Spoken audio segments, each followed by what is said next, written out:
Boy, oh boy, and welcome to another episode of San Diego Werewolf the Apocalypse. Today's scene starts a bit further north, in a small Glasswalker Sept in Silicon Valley. Sept of the Silicon Empire, or something along those lines. Very small Sept, not very well known. And in this Sept, we have a young Metis cub. They finally had their first change. They're adjusting to life well as a normal human. They're making friends, going out, meeting people, going to bars. Yeah, no, not really. She's actually kind of afraid of people. But today something's going on. She was told to pack and be ready. And as we begin this scene, we find young Binary in her closet. It's a bit bigger than a closet because until she had her change, she was actually like a 9-foot tall, massive monster of furry fury. So it's got a bit more space when she's in Hamid, so it's not quite so small anymore. And that's where this scene will begin, is with her getting a knock on her door.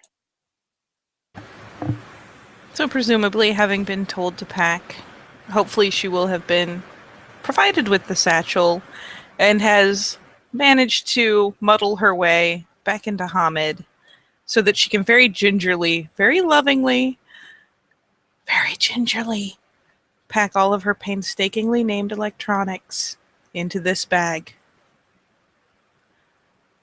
And so the bag is about medium-sized messenger tote bag type thing. So, and it can hold 3 times the amount of what it would normally fit. So you can get quite a bit in there. So yes, these have all gone in first, followed eventually.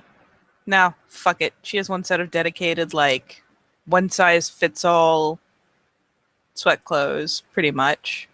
Because that's, let's face it, that's kind of how the Glasswalkers do when it comes down to fitting someone after their first change. Is here's some generic shit that would fit anyone. Here you go. So she'll be going through that, and when the knock comes, we'll kind of pop her head up. Yes?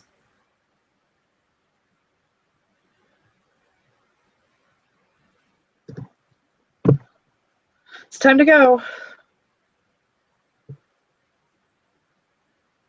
Where are we going?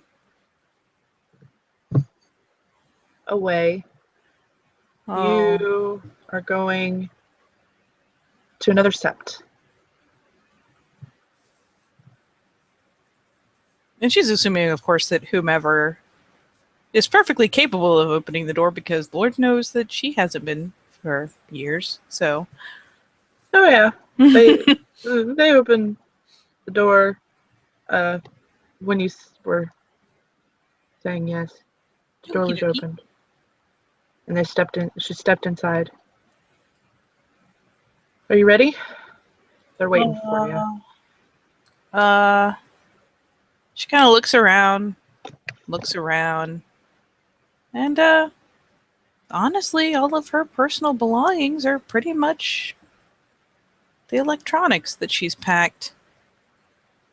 So many thumb drives, so many cords and cables. So she'll flip it shut, and then I think the question of the day is, will her tower actually fit into the mouth of this thing? Did she disassemble her tower? Oh, that's right. Derp. Yes. Okay. Then yes, all of the panels and parts of the tower will fit in. That's right. So yeah, she's done that as well. So she'll finally flip the flap shut and shoulder up the bag and shuffle towards the door and probably pause at the actual doorway.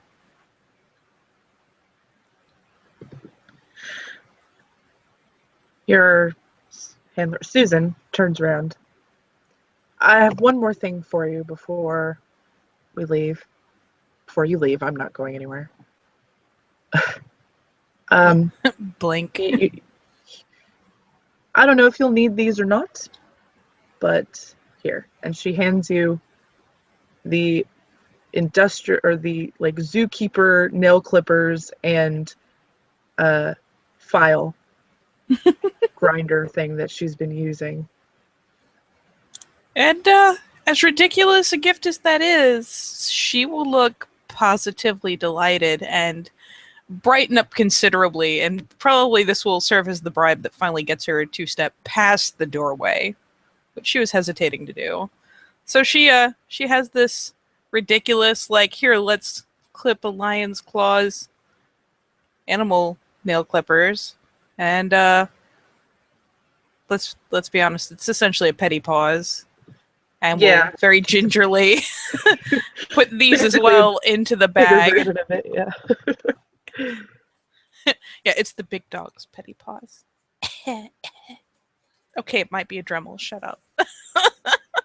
That's essentially what I was imagining was Dremel. But Can't yeah, go wrong so with a Dremel. she hands you those and she kind of like turns her head away. She doesn't want you to see any sort of emotion on her face. And then she'll lead you to where two people are waiting for you. And she'll trail along, kind of a little on the hunched side, shadowing fairly closely. Probably sticking a little closer to the wall if there's one to stick close to. Yeah, until you get outside. Oh. There's that kind of pause at the door again. She kind of leans out and looks around and up. And just kind of decides this doorway's nice. Maybe I should just stay here. And just kind of lingers there. Susan watches and expected this. I know. It can be scary, but nothing's going to happen to you. It's not so scary out here. See, I'm out here. And she kind of steps outside and jumps around. And she kind of grins a little because the display, especially from a fairly, it's Glasswalker. It's usually serious business. So the jumping around is pretty comical. Well, in her defense, this is serious business. This is her last job with you. So she was told by whatever means necessary to get you there. This is a fair point. So yeah, she kind of grins a little and again kind of stretches her head out, looking around and up. Is it daytime, nighttime? It's day.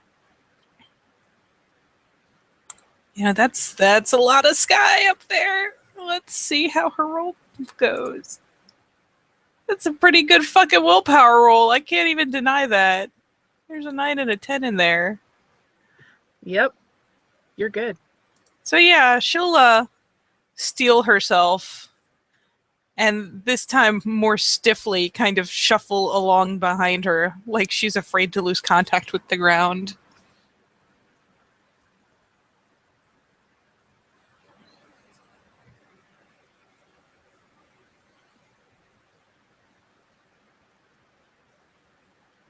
I rolled 5 dice. I don't know why the 7 didn't show. Oh, okay. It just decided to tell me to go fuck on myself. my screen, so I was like, wait a minute, I thought it was more than that. Okay. It is. It just, for some reason, that last die decided it didn't want to show up. Okay. Well, Susan, as you slowly begin to step out, she then will take your hand, squeeze it a bit reassuringly.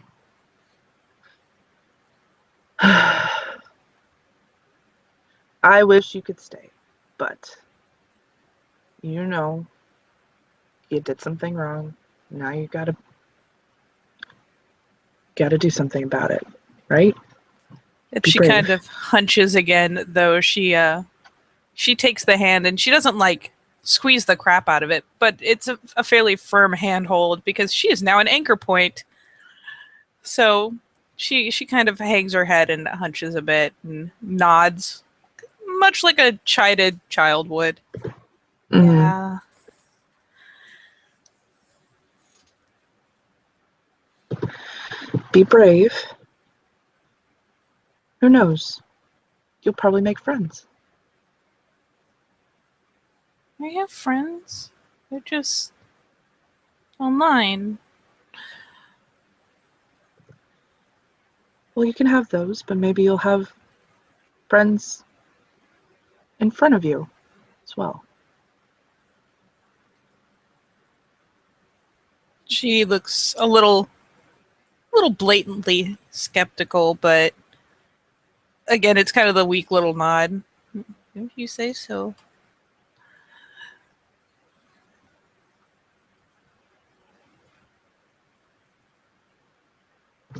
You guys walk slowly for a little bit. And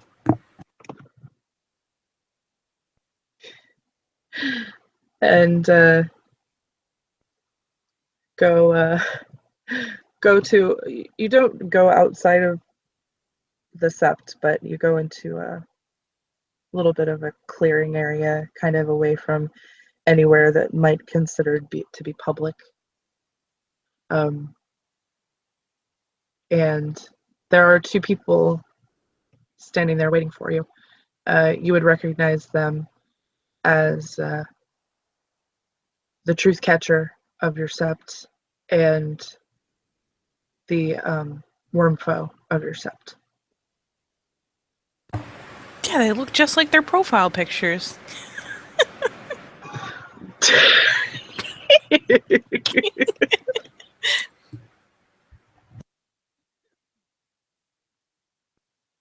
Please hold while your ST has an emotional breakdown over that. I'm sorry, that was really funny.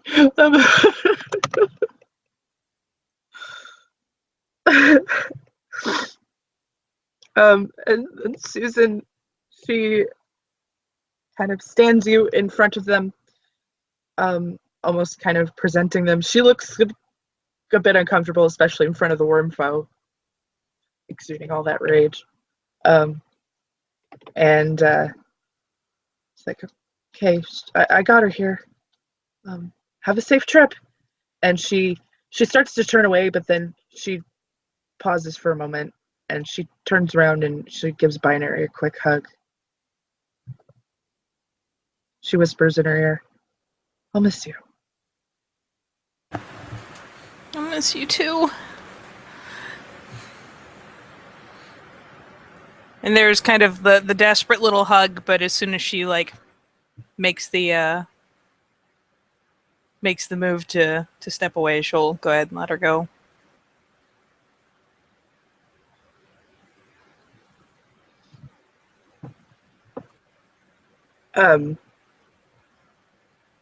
She walks away, and when she's completely turned around, she will let some tears fall down her face as she heads back. And she's feeling a little bit lost because her charge is leaving. But then the two of them stand there, look at you. The worm foe is studying you. There is probably a lot of looking down at her hands and a lot of like nervous finger twiddling. She's probably kind of rubbing her thumb across her homid nails because they're so small.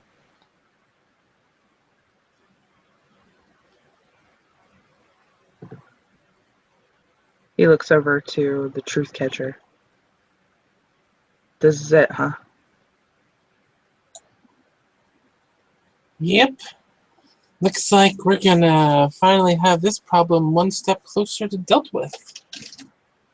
Yeah, but what do we owe them for taking care of it for us? I'm not sure you want to know. He kind of growls a little bit under his breath. The Alpha agreed to it, so it's out of my hands. I'm just delivery. Yeah, I got it. All right, kid. Let's get out of here. She thinks teeny tiny thoughts. She pulls out a set of handcuffs. Am I gonna need these, or are you gonna be What? peaceable? No. Nobody ever wants me to use the handcuffs. I don't know what it is. You know, I'm a philodox. This is what I do. But the people that break the rules never want me to use the handcuffs. You get a little bit of a glare. Well, yeah, duh. Nobody wants to be in handcuffs against their will. Actually, you remember that one Bragabash? She was actually kind of into it. Okay, well, that's really, really beside the point here. Not entirely sure how I felt about that either, because I think I think trouble, like somebody might have been on the way if things were possible that way with that one. She would have gone there. He Oh, tries look to at look her as tiny stoic. little fingers. They're just so small. Don't pay He tries to attention look to as the...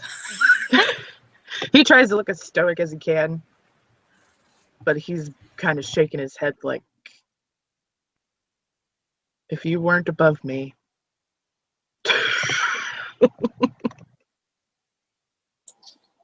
Can you walk, kid? Yeah.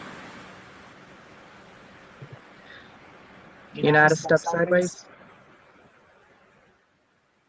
No. No. They haven't taught her anything. They haven't taught you anything? Well, I only just changed.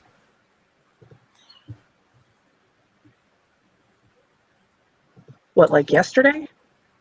And then got in trouble. And stayed in my room. Oh boy. He looks to the truth catcher. Will you teach her?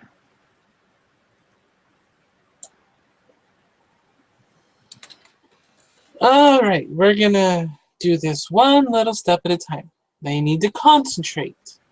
Because if you don't make sure you push yourself all the way through, you can get stuck. It's a very unpleasant situation. It means we have to come hunting for you because we're not sure where in between you got stuck. And things might come after you if you don't do it right.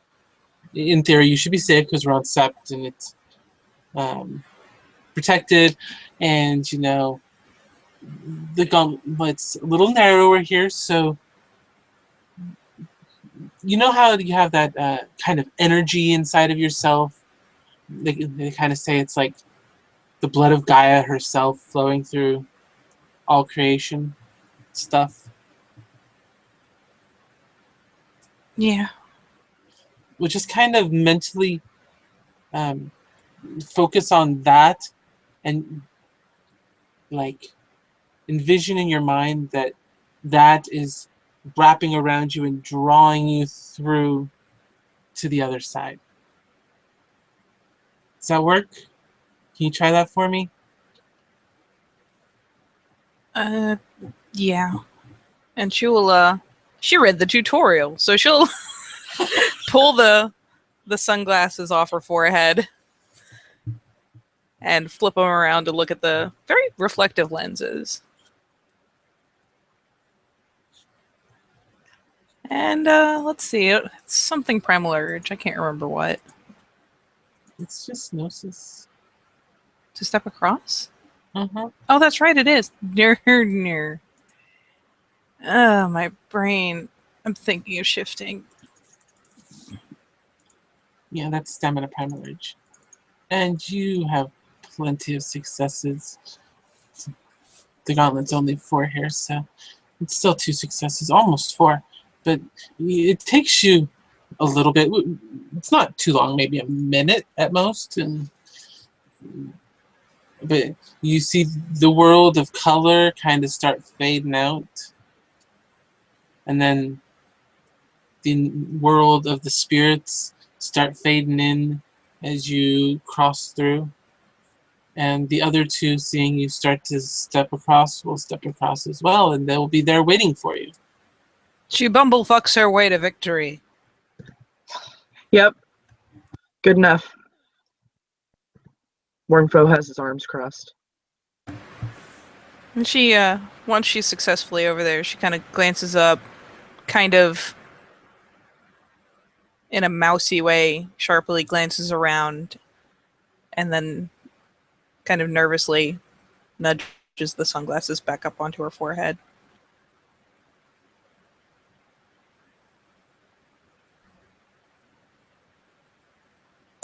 And behind them is there seems to be a swarm of something crawling around over the area. A swarm of something, you say? Yes, cockroaches, if you look close enough.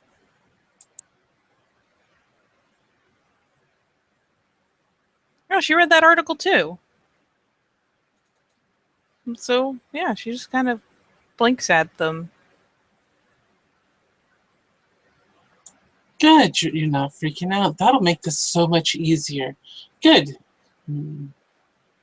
The theurge that's also already in the Umbra speaks with the swarm of cockroaches, and a bridge begins to spill forth of silvery moonlight.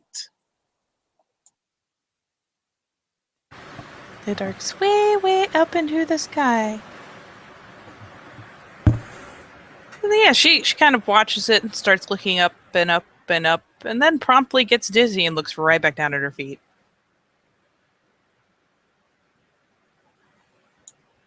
Do you have any problems with heights? Walking? I don't know, but it's really, really big out here. No, just stay on the bridge. You'll be fine. Okay. If you don't stay on the bridge, you'll fall from however many thousands of feet up you are, but, it's all good. Just stay on the bridge.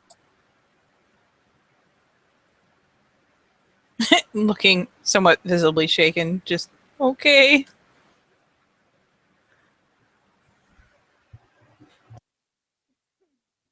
And she will start walking up onto the bridge, expecting you to follow. And she follows along, kind of toddles along, staring at her feet. But unless I'm mistaken, moon bridges are kind of translucent. Yes, they're somewhat translucent is a good word. They're not transparent, but you can definitely see shapes and movement through them. So yeah, she'll be staring studiously at her feet the whole time, just trying to kind of keep a lid on the fairly intensive agoraphobia. Because if she doesn't look around, it's okay. It's not so big. It's not so bad. But eventually, you're going up this bridge, and even looking down at your feet, you're seeing through the bridge just how high up and surrounded by open air you are. So she'll get maybe, let's be generous and say like 10 feet off the ground, and then ragdoll like a boss. Just kind of like her knees go to jello, and she just kind of flumps. The Wormfo, who has shifted to Lupus, kind of snorts, growls a little bit, nudges you with his nose. Get up.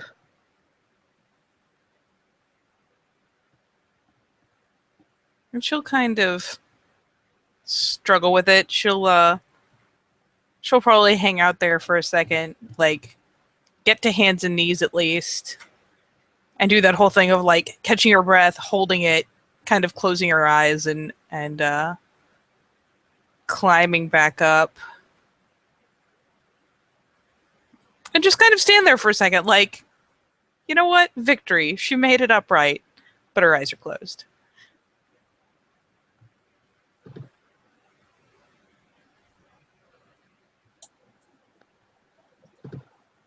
Do we need to carry you? Seriously?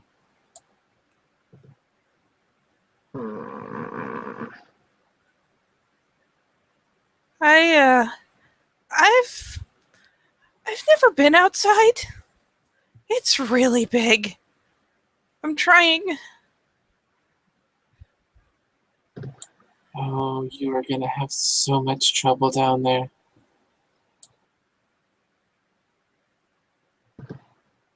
So much sad face. I hear they don't even have electricity on Sept. What? Her eyes like snap open. What, none? I don't know, it's weird. How am I supposed to fix what I did if I don't have any electricity?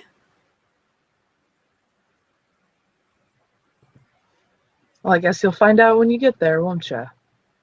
Come on. And he kind of nips at your heels. And she starts moving.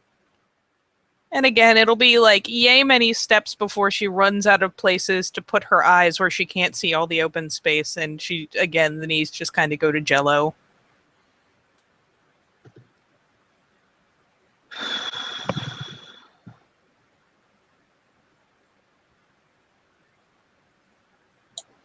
We can both go lupus and grab an arm and just drag her.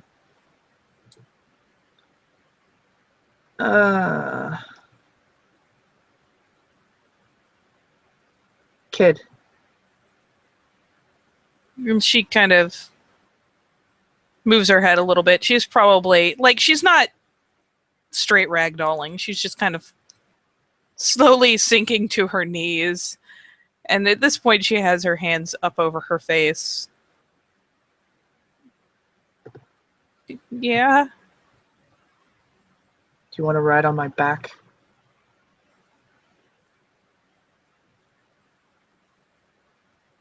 Yeah? He'll shift to Hispo. And then lean down for you to get on. And she probably won't really budge until she, you know, hears giant Hispo breath right alongside her. And she will kind of squint out just enough to see where he is. And then kind of frantically climb onto his back and take a hold of, like, the heavy, heavy fur of his ruff and hide her face in his shoulders. He waits till she's firmly in place. Grumbles a little bit. Don't worry, the death grip is real. Oh, yeah. Can't believe I'm fucking letting somebody ride on my back like a goddamn horse. And then he proceeds to walk forward with some speed, as he is a giant wolf.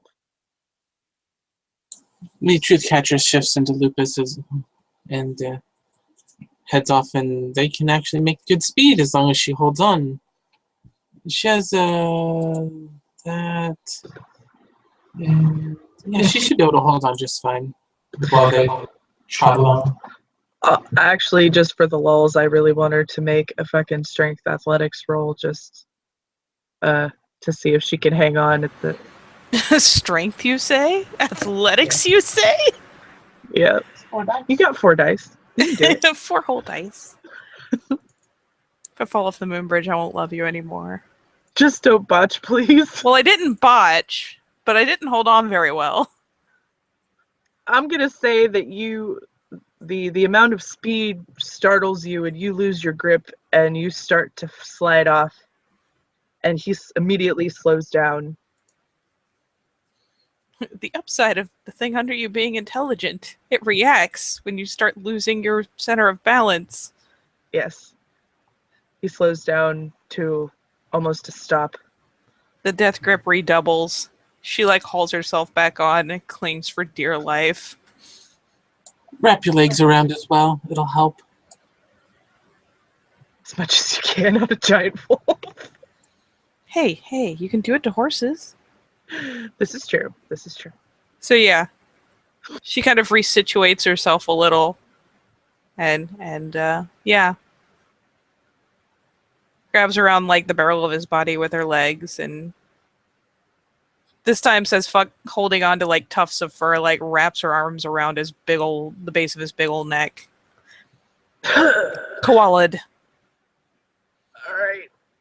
Fuck. I'll go a little slower. The grip loosens a little bit.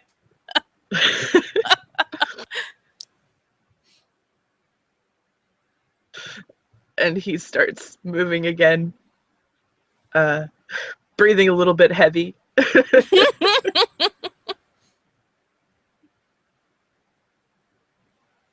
And the rest of your journey goes relatively smoothly. You hear him bitch once in a while. But he's fine. You get to the other side of the moon bridge. I am the shiniest koala.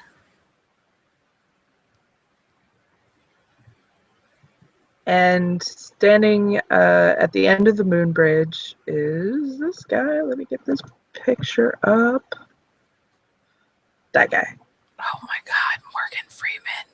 Yeah, I know, right? He is, writes the rules, Glasswalker, Philodox, Truth Catcher of Sept of the Howling Winds. And he is there to greet you. Hey! Hey, cuz, how are you doing? Not too bad, not too bad. This place is pretty cool, you know? So I see you have a present for me. Delivery as agreed. Delivery on the Wolf Express. You're gonna have to keep an eye on this one. She's special. He cocks an eyebrow. She gestures over her shoulder to the woman clinging to the Hispo wolf. Still hiding her face in his ruff. He kind of cocks the other eyebrow, like, did she really ride on him over the moon bridge? She nods. Very short, small nod. He gets this for fuck's sake look on his face.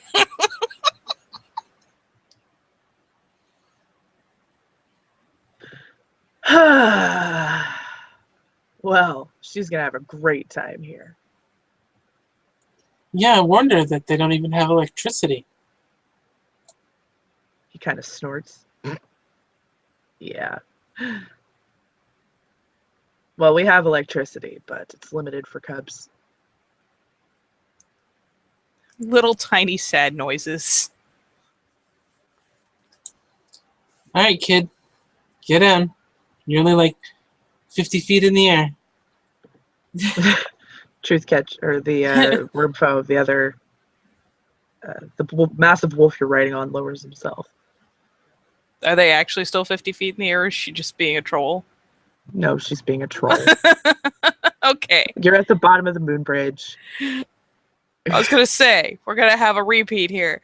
Alright, yeah, she will, the 50 feet in the air gets, like, a renewal of, like, the death choke of please don't drop me. But, when he starts... he starts, like, hunkering down, she finally, kind of looks down, like, peers over his shoulder, loosens up, and kind of gracelessly half falls off his back because, let's face it, she's never ridden anything before. She didn't know how to get down.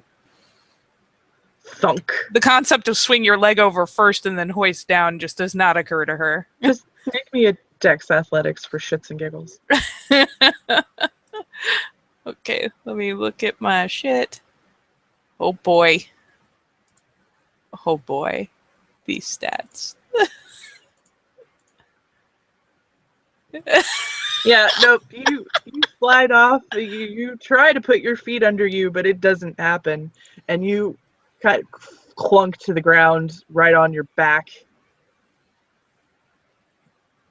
You'll note that as she falls, she like grabs the satchel and shifts it around and like hugs it to her belly as she falls onto her back.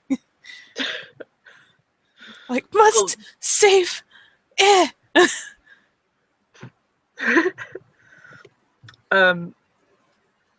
Writes the rules, shakes his head. Well, you got here safely. We'll be contacting you about the rest later on, but you two are free to go. She gives a nod and a handshake to her friend. He shakes her hand. We'll be in touch. And she shifts back to Lupus, and her and the Wormfoe run off. Yes, they do. And he is saying on the way back, he can be heard, "Thank fuck for that," and leaves. And now Binary is sitting, probably in grass, hugging her satchel. Slowly glances up. When you glance up, you see this guy standing over you, but you also see another person, a very elderly Native American woman.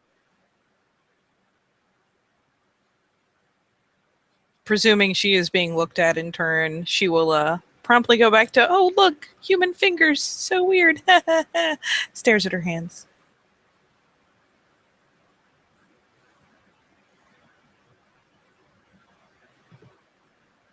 Child, do you know why you have been brought here? Yeah.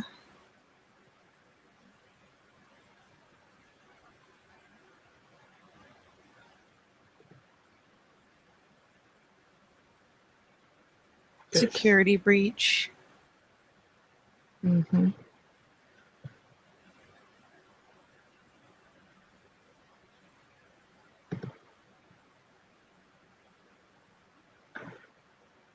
This is, well, he gestures over to Wisdom of the Earth. This is Wisdom of the Earth, Sept leader, Sept of the Howling Winds. Ooh! She read this tutorial too. She promptly just kind of reels back onto her back. The old woman walks closer, and as she gets closer, you see you're in the Umbra, so she doesn't look like she has skin. She looks like she's made of stone, of rock, of earth. Her eyes look like gemstones. Her skin looks like packed earth. Moves and cracks as she does. Yeah, she'll get kind of curiously studied for a few heartbeats before Binary recalls that this is rude and looks, just straight ahead, which is up, and then, like, twitches and just closes her eyes.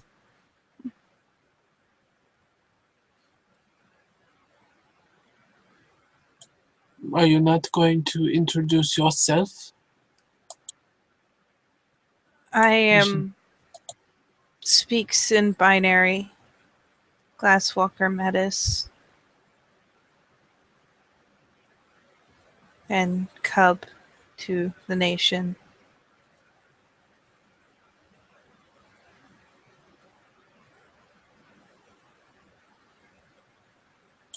She looks over it, writes the rules. He cocks his head. You forgot something. Oh, Therge. He nods.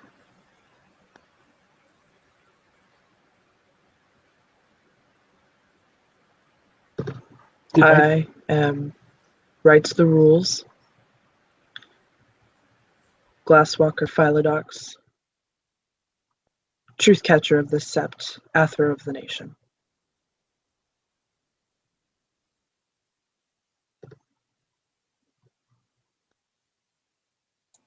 Wisdom gestures for him to get her up. He does so. She is clambered to her feet. Goes promptly back to staring at them. She's got like both arms kind of protectively wrapped around the satchel and is just kind of looking down.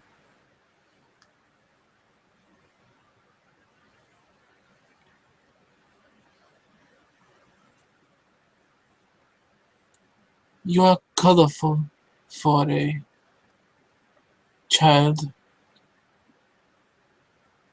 Is this, and she kind of picks at your colored hair. Is this dyes or?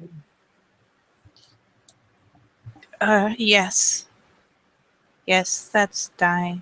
But the other parts aren't.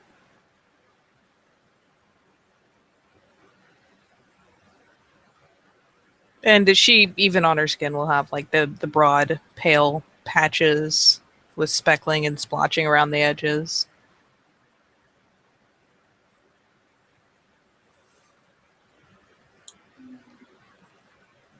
Very well.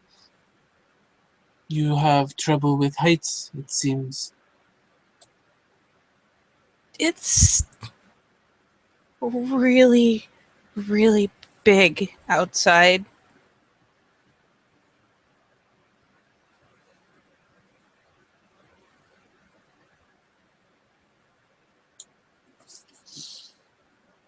Yes, it is very big. Gaia is not a small mother. I mean, I know I've seen lots of pictures, but it's very different to be outside.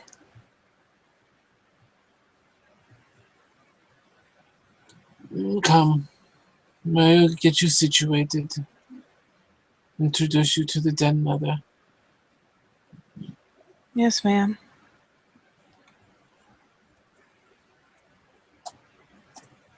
And she will stare very, very, not stubbornly, but very dedicatedly at the ground as they walk along. Obviously, he's just kind of following the moccasined feet. Let's see how she's doing. Thank God for 10s or 7s. Anything successes really besides the 1-8. So yeah, she's unsteady, but she's coping and walking around okay. We are in a veiled portion of our sept. So you do not look inhuman. You should be safe. Is that like the high security floors? It means that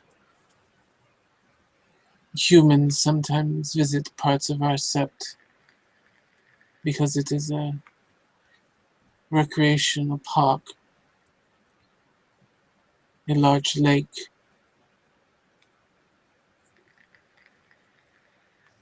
So it is best not to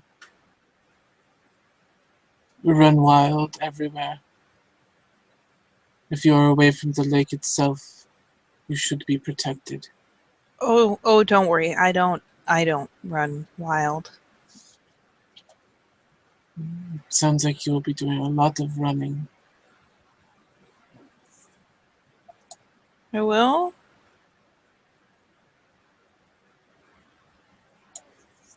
I do not believe Dazzles lets her cubs sit idly. She will keep you busy.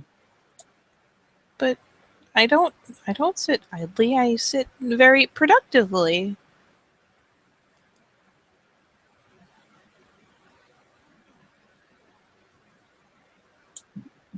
She nods as Wrights goes off to do what he's doing now. Come, child. We will step sideways and head to the dead mothers. Oh, right. And she reaches up, snags off the sunglasses again, flips around. And are we doing the take your time thing where it takes 5 minutes as if one success? You can if you want, or you can roll to... Meh. Why tempt fate? Alright, in that case, it takes you time to get across, but you manage to make it, and she's there waiting. In the Tellurian, she doesn't look made of stone, she looks made of flesh, and she's waiting for you. And It's kind of a once you blank finally at the arrive, difference. She's probably never seen Spirit Heritage before, all things considered. So it's like, oh.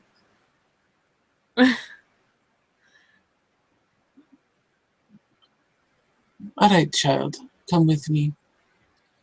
She leaves the cairn, and she starts walking you towards the cub cabins. Along your way, she points out, this is where the elders stay. Myself, my pack, and several other elders. If you have need of us, that is where we will be. Okay. And as you come over the rise towards the cub cabins, you see 4 white teepees. Blink. And there's a small house nearby them.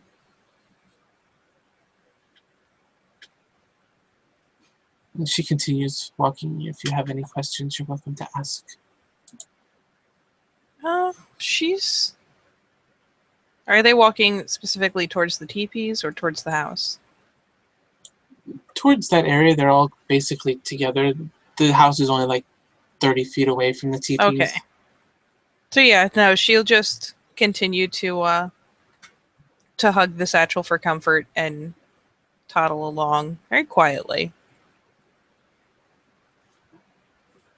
As they get close, she calls out, Dazzles! Dazzles, are you here?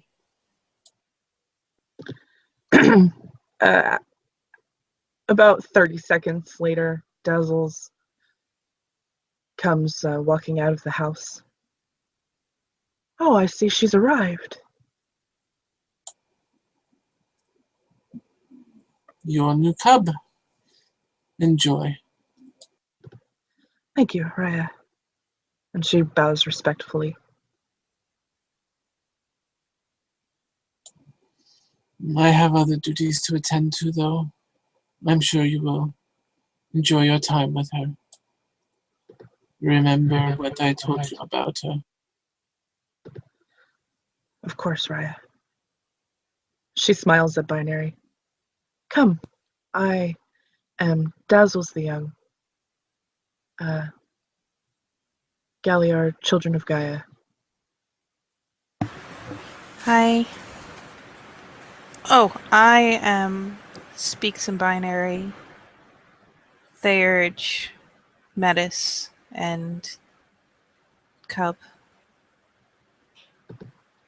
Thank you for the introduction, but I know who you are. I'm the Den Mother. Helpless little shrug. And this is where you'll be staying. You will stay in one of these teepees. Right now there's only one other cub, so he might like to have some company. I won't make you stay in the same teepee, though. She proceeds to start kind of scanning the ground, looking for anything that might indicate power being run to the teepees. There is nothing at night after dinner. You are allowed to stay in the house for a while to charge whatever devices you have There's no TV in the house. She'll actually take you in the house and show you around. In the house, there's minimal. It's very minimal. There's no couch. There's a few cushions on the floor in front of a fireplace in the living room.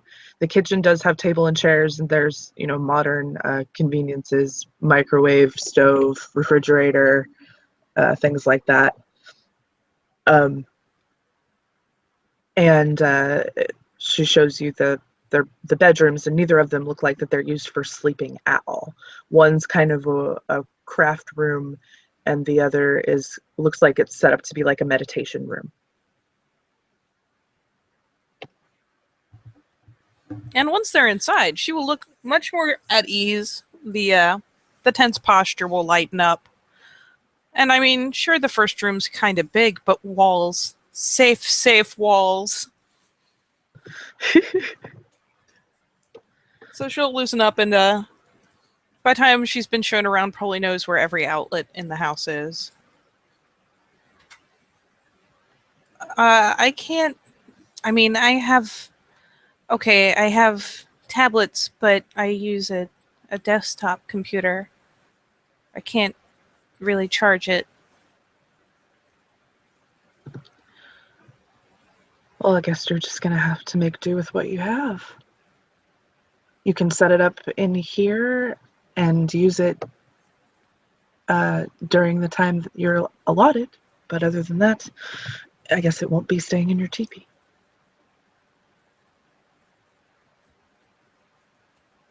The saddest sad face. She has it. Dazzles doesn't look fazed. She's been doing this dead mother thing for quite a while. She's heard it all. Yeah, she looks kind of disoriented, even shocked by the notion of not having her computer close at hand.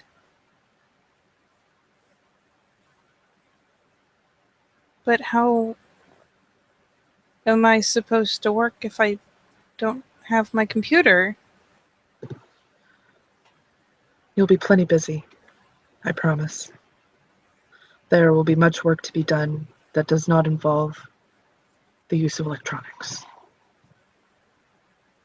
She again looks puzzled by the notion. Almost offended, but more so puzzled.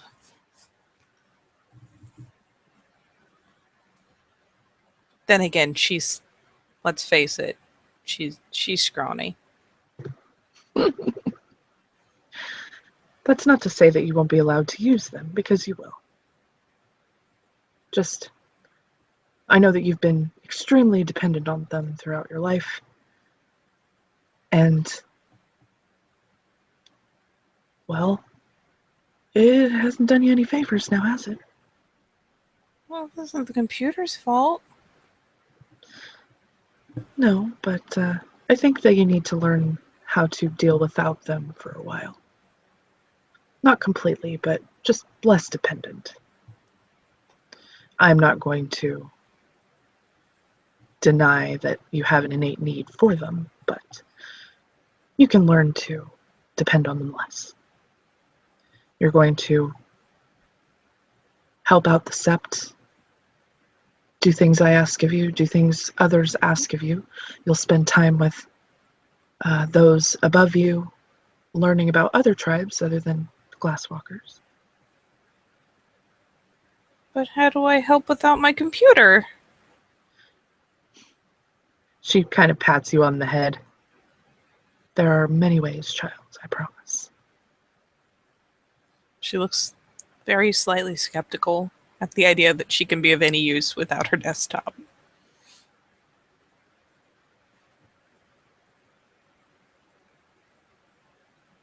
She starts glancing around again. Is there any sort of bookshelves, anything like that?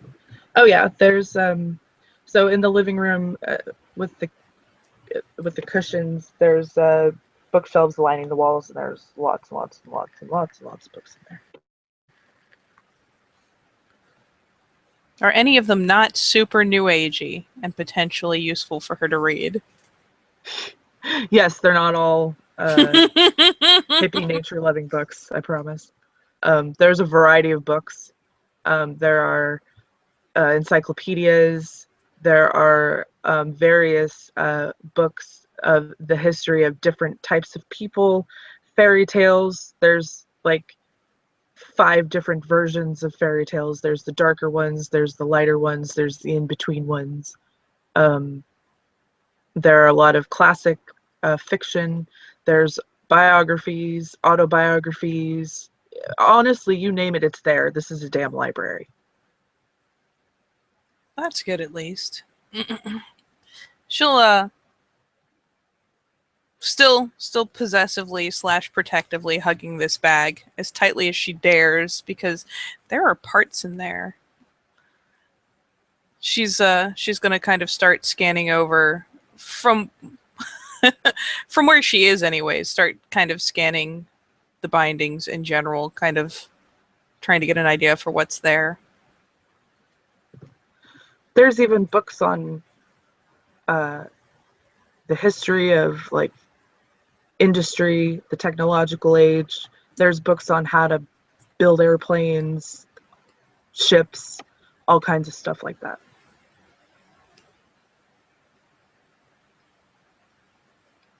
And she'll finally kind of point over at the shelves.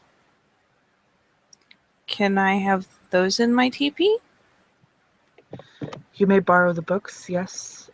There is a list, and she gestures to a bulletin board that has like a clipboard on it with lined paper.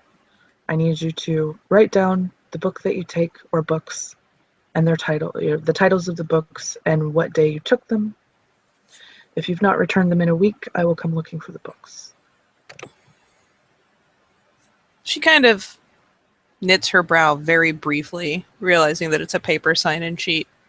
Because why wouldn't you use a tablet? Jeez. Fuck yeah, it's paper. she's just sitting here being like, so low tech in her head. So primitive. Yeah, so fucking primitive. But she'll kind of slowly toddle that way, glance over the books again, walk back over to the paper, and start writing title.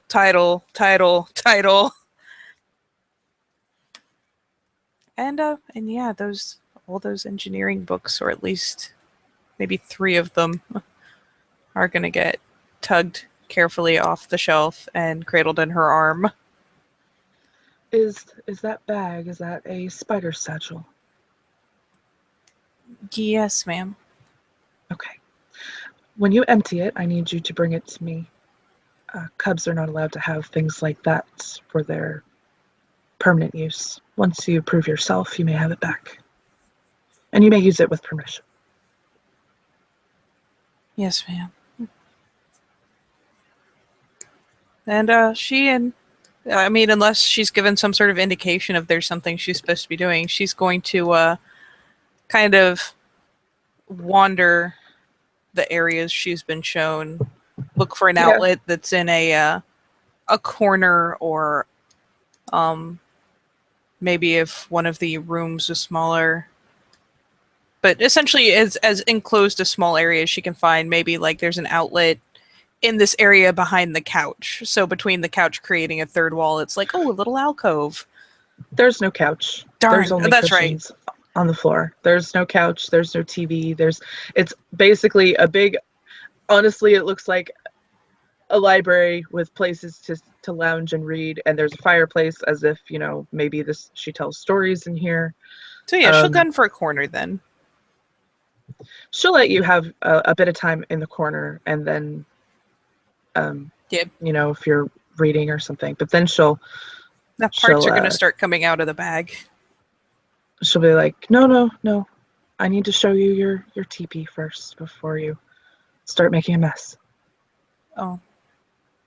Very carefully tucks the piece back into the bag, gets up, and she will lead you outside, and you will see this view. No, it's so pretty. Yes, it is very pretty. I mean, she doesn't properly appreciate it, but it's pretty. Mm-hmm. And there are picnic tables outside. This looks like that it probably was a campground before it was taken over by the werewolves or the Garrow. They have set up public camping elsewhere away from this area. And this is the teepee that she leads you to. And let me find a picture of the inside of it. Hang on a second. Oh boy.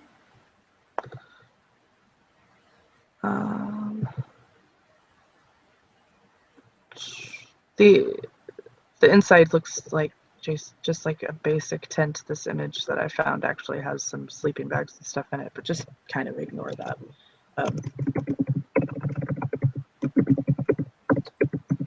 Furious typing.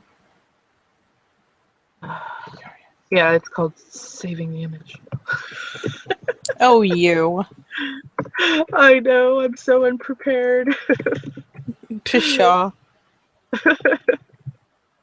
Maybe you're Anyway, just that thorough so after the fact. Here's the inside of it. It's basically, if you've well, she's never probably been in a tent, but you have. Nope. I'm sure you've probably been inside a tent. Oh, yes. So this is basically just a big, large tent, big open space with a tarp-like substance on the ground. There is a sleeping bag in there, and that is it. It's just an open space with a sleeping bag and the flap for a door. She will potentially marvel that the inside of the teepee is about as big as her room. And it is weatherproof. But if it rains too hard, it doesn't rain that often here. But if it rains too hard, the den mother will allow the cubs to come inside the house. Just OC FYI knowledge. Anyway, so yeah, that is. And then she will wait for you to kind of unpack your stuff. Oh, all things considered, seeing as it's like 99% electronics, there's a piteous amount that she pulls out actually in the tent. Like maybe a change of clothes and the clippers. But all in all, her personal belongings outside of the stuff that she needs to take in and plug in or store somewhere away from the rain are rather lacking. Okay. She'll then take the bag from you. This will be hanging where you can get to it. You can take out whatever you need whenever you need it. Just don't take it out of the house without permission. There's like the brief panicked look as she I mean, she's not going to death grip it and keep her from taking it, but there's like the brief panicked look as it goes out of her hands because so many electronics. Her phones and tablets. She sees the panicked look on your face. I promise nothing is going to happen to it. It will be safe and secure. Can I just pull a thing? Of course. And she like quickly reaches in, very carefully shifts her hand around because she packed it very painstakingly and knows where everything is, and just kind of snatches out a tablet and, you know, snags it out and then crosses her arms over it, like holding it to her chest, like, okay.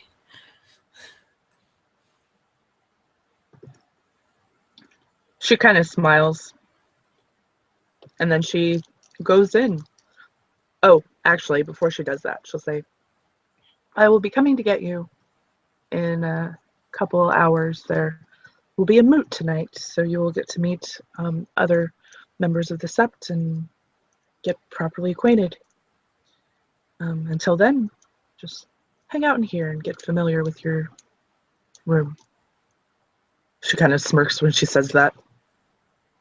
Is it inside? Hopeful face? No. Crestfallen face.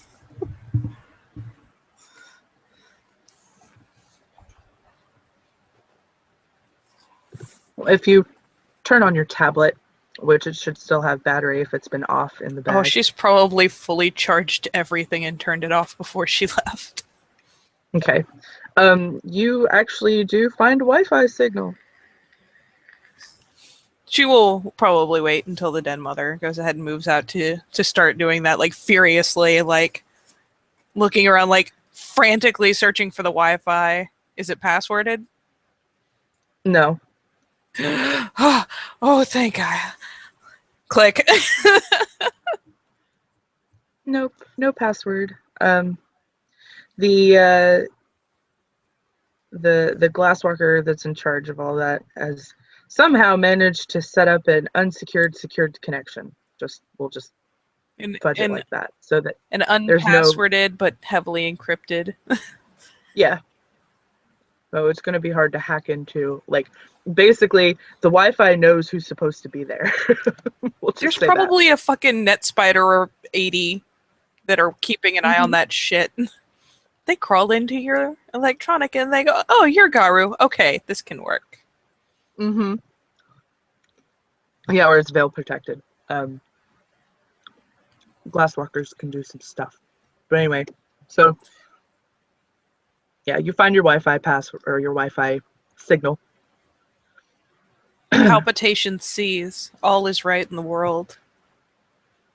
She'll proceed to put the thing on every battery saving setting humanly possible. And then after reassuring, 8 million people on the internet that she's not dead because she actually signed off, we'll go ahead and close the screen and look around this fucking tent.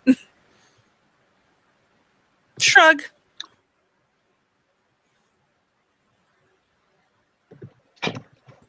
Yeah, there isn't The anything in sleeping there. bag.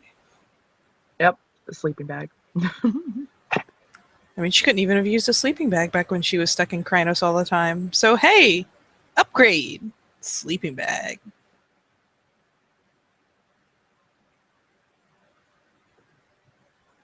Yeah, the teepee is big enough that someone could share it. So it's pretty big. It's like the size of one of those 10-person tents. Maybe bigger. Hot. It's bigger than her room.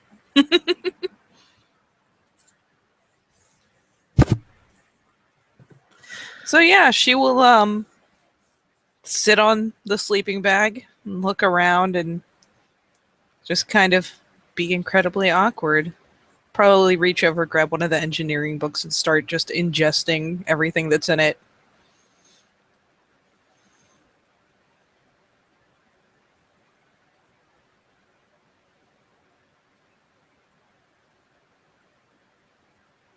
All right, I think that is where we can end our scene.